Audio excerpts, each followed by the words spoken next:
Hey everybody, how is it going? It is your pal, Sal here. Welcome back to my channel and welcome to the final two videos I needed to make for my Britney Spears discography journey. As many of you guys know, this poor journey has just taken such a long time, and I apologize for that. I made a video about this, but let's just say, not been the best couple of months, but we're here today to wrap things up, get it all concluded, and I'm so happy to finally be doing that. So for these last two reviews, and keep in mind, just so you know, Glory, that already has a reaction, it is up. I filmed that over a year ago. Go check it out, have a little fun. But for these last two albums, which we are going to talk about, which is Femme Fatale, and in the next video, which will be Britney Jean, we're just going to do a typical review. So, because especially for these two albums, I knew for a fact I'd listen to them in full. Britney Jean for sure, which we'll talk about again. But I do remember that around my senior year of college, which would have been in 2018, 2019, you know what I mean?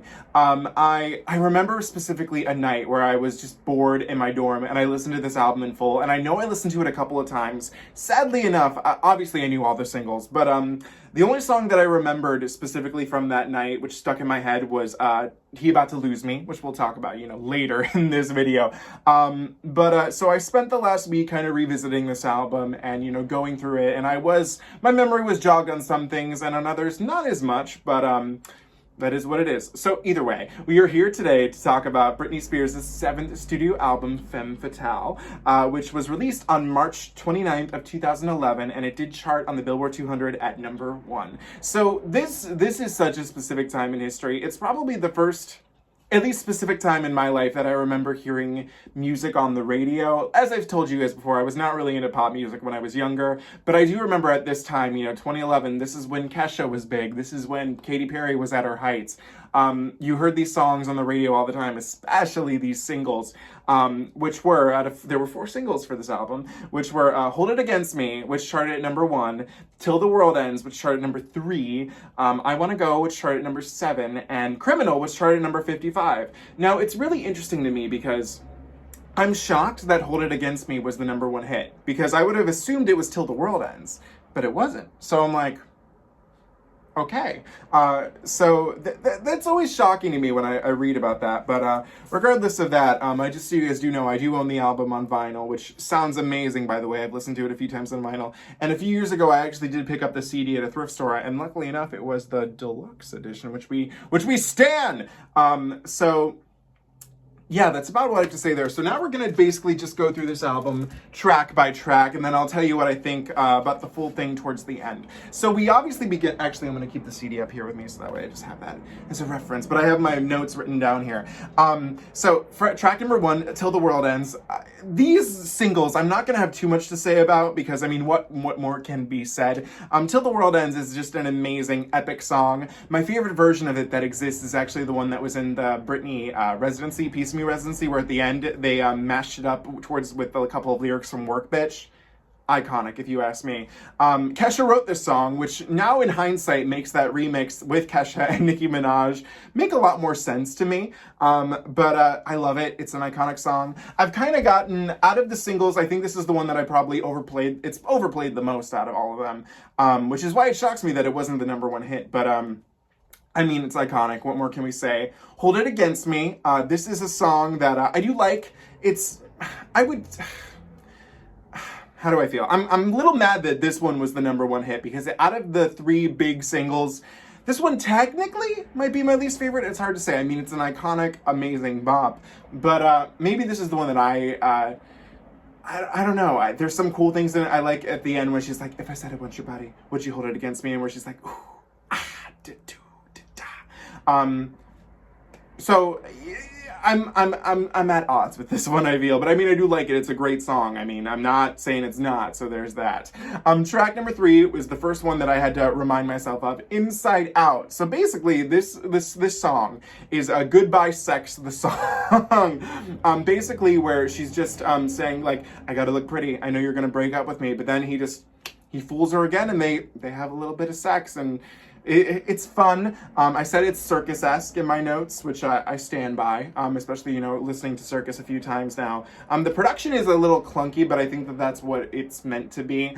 The lyrics, I did say this, I do wish the lyrics could have maybe been a little playful. I think if they had done that, then it would have felt a lot more circusy, you know what I mean? But I do find with this album that the production does take some ups and, you know, it has a little bit of fun, but I feel like lyrically it's very straightforward, which I guess isn't fitting for the time, but I do wish it was just a tad more playful. Okay. Track number 4 is I Wanna Go. This is my favorite single out of all of the, out of all 4 singles. I love this song. It's like she just wants to go. She wants to go all the way. You could take it as, you know, maybe being about sex, but I just feel like it's about life, you know, being at the club at night. I love it. And this is actually the only song in here where I wanted to play a little piece. I actually isolated the vocals for this because I wanted to make sure you heard it. This song is possibly my favorite Britney vocal moment, and it's a backing vocal, which is so strange, but it's right at the end of the, oh God, what's that middle? Either way, it's towards the end of the song, and it's right here. So if you know what I'm, LeBlee, and it's this backing vocal right here.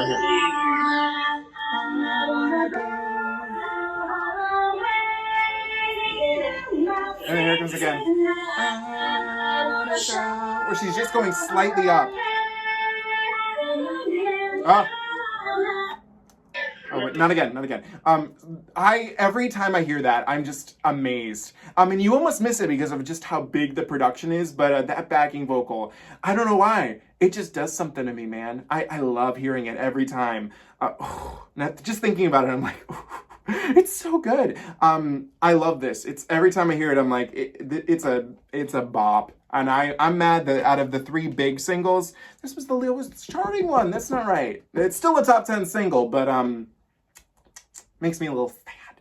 All right, so now track number 5, which is How I Roll. I said I love the beginning of it where it's like the ooh ah, ooh ah, ooh ah. It's got the fun production, and I love the distortion in the vocals. Lyrically, it's again not as like, you know, I feel fun as it maybe could be. I put at the end of the day, it's okay. I feel like the best part of it is the beginning though, where she's like ooh ah, ooh ah. That, I gotta love it. Okay, track number 6 is Drop Dead Beautiful. And I said that this song is so much fun, where she's like, 'cause you're beautiful, drop dead beautiful, oh, come on. This should have been a single. If they really wanted to, you know, try and put it out there, this could have done possibly really, really well. I said it's epic. It reminds me of Shattered Glass from Circus. It's kind of, you know, funny how everything is kind of reminding me of Circus a little bit with this album, because, you know, it was the album that was released like right before it. Maybe it shows you how ahead of its time Circus was. But I said epic, you know, oh, I said this already, but, you know, it reminds me of Shattered Glass in the pre-chorus, and I stand that. Shattered Glass has become one of my favorite Britney songs.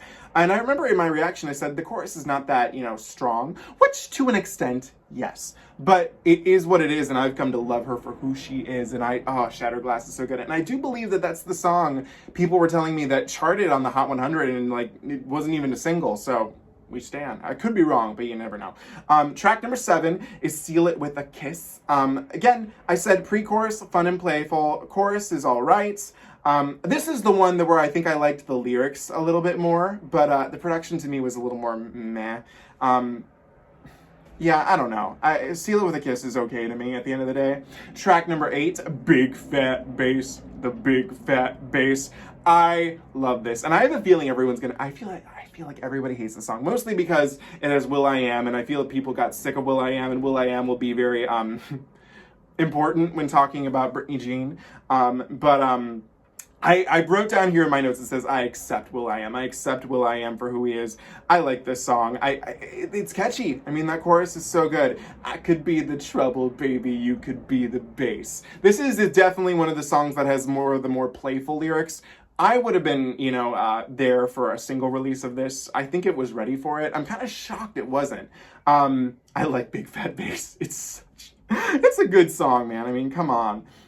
Okay, track number 9, Trouble for Me, and my notes are right here, are Me Too by Meghan Trainor. The chorus with a bum bum bum bum bum bum bum bum bum bum bum sounds just like If I Was You, I'd Want to Be Me Too by Meghan Trainor. I mean, obviously this song came first and then that came afterwards, but I was like, I guess maybe listening to it now, it's kind of like, you're like, oh, wow, okay. That's why I put at the end of the day, it's okay. I would argue Me Too is the better of the 2 songs. We stand Britney more, but, I mean, I'm amazed that was there any controversy surrounding that song? And they were like, you stole Britney! Who knows? You'll tell me in the comments.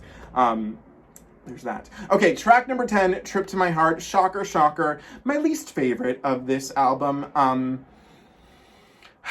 It's the most, I feel like, out of the dance tracks, heartfelt, and maybe that's why it feels at odds for me, because you get all these, like, big, epic songs, and then you're like, take a trip to your heart. I said lyrics are heartfelt. I stand that. But the beat, to me, it's just when you attach such, like, sweet lyrics to just such a heavy beat, it never comes across as genuine to me. I'm sorry. I feel like this is probably one that's going to be really popular. I feel like there's a couple of songs that cheated. I think Blackout handled this better with the song, oh God, what's it called? I remember because I was like, I'm shocked, Out of This World. That's what it makes me think of. But I feel like that just tackled that idea, just a tad bit better. All right, track number 11 is Gasoline, like gasoline. I put right here, this song is hot. Again, I feel like this could have been a single. The play on words is so much fun in it. I just like the title, We're Burning Up Like Gasoline, Our Love is Hot. It's a good song. I feel like it could have been a strong single as well, too. One that I will easily re-listen to a lot more times. Okay, track number 12, Criminal. Now, this is the weird outlier of this, especially because, things are falling here. It's the last single, and it's the last song on the standard edition of the album, and it's a ballad, if you want to call it that. The one thing about this song is that it just feels, I like Criminal, so don't get me wrong. Mama, I'm in love with a criminal. I love it. I stan it. It's just so at odds with the rest of the album, especially because they didn't, especially because this ends the standard version. There's nothing else that kind of like, everything's like big up and, in your face, and then this, where the production almost sounds a little demo-y, which, it is what it is. Where were in my notes? I said I love it. Oh, I literally said right here, it is what it is. I said it's odd placement as closer for the standard edition. I mean, the lyrics are very straightforward. This guy's a bum. He's a hustler. He's a bum. He's no good. But mama, I'm in love with the criminal. It's a strange piece. One of my favorite versions, actually. I don't know how I found out about this years ago, but it's a fake fan-made CD called Britney Spears Unplugged. And, it takes her vocals and, pretends like it's like this unplugged MTV concert. And they did this song on it, but they replaced the instrumental with Madonna's, I believe it's Ecstatic Process from the American Life album. And hang on, let me just be sure I'm not crazy. So I have it in my iTunes. No, it's Unplugged.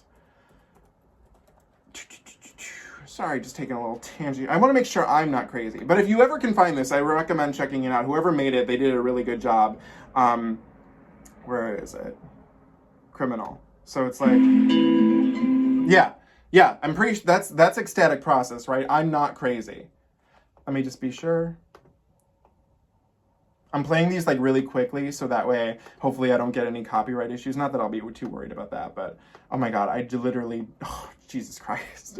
Sorry, we're doing this. Oh my God. Okay, there we go. Okay, hang on. I just want to click it, make sure. Yep. Okay, it is. So it's really cool. I recommend you check that out. It's weird how well it fits over it. We like Criminal. I just feel that it's weird how it kind of still sounds like a demo in a weird sense. I don't know why that was a thing, but yeah, so that's Criminal. I stan it. Just a weird track on the album itself and a weird closer. So we have that for Criminal. But mama, we're in love. So there's that. Okay, track number 13. This is where we begin the bonus tracks of the deluxe edition of Femme Fatale. We have Up and Down. And I put on here single, single, single. Down and up and down and up and down and up. This song is a bop. I think it might be my favorite track of the album, not, excluding the singles. It's so good. Why is it a bonus track? It's so good. I just can't imagine you not wanting to release this as a single. Oh my God. I stan it. Should not have been a bonus track. This belongs. You cannot listen to this album and not listen to that. Okay, track number 14, He About to Lose Me. This is a track that, from what I've read, Britney loved it. And it's weird to me that you would, this, again, it's weird to think of me like, standard editions and deluxe editions, because I would never just listen to the standard edition. So I'm like, well, what does it matter? But I'm like, this should have been on the album as well, too. I think it would have helped if, like, everybody could listen to it. It really helps the flow if maybe they had put this a little sooner, or maybe Criminal a little sooner. But He About to Lose Me is a beautiful track. I've heard that the chorus is primarily not Britney's vocals. we'll talk about this more in Britney Jean, but I don't have the proof. I wasn't there. I can't see a video of who's singing it, so I'm not judging. But it's a beautiful, beautifully haunting track. Wow, that's everything I put here too, and I didn't even read that. I love He About to Lose Me. The chorus is just gorgeous. And it's so good. It's one of Britney's best ballads, that's for sure.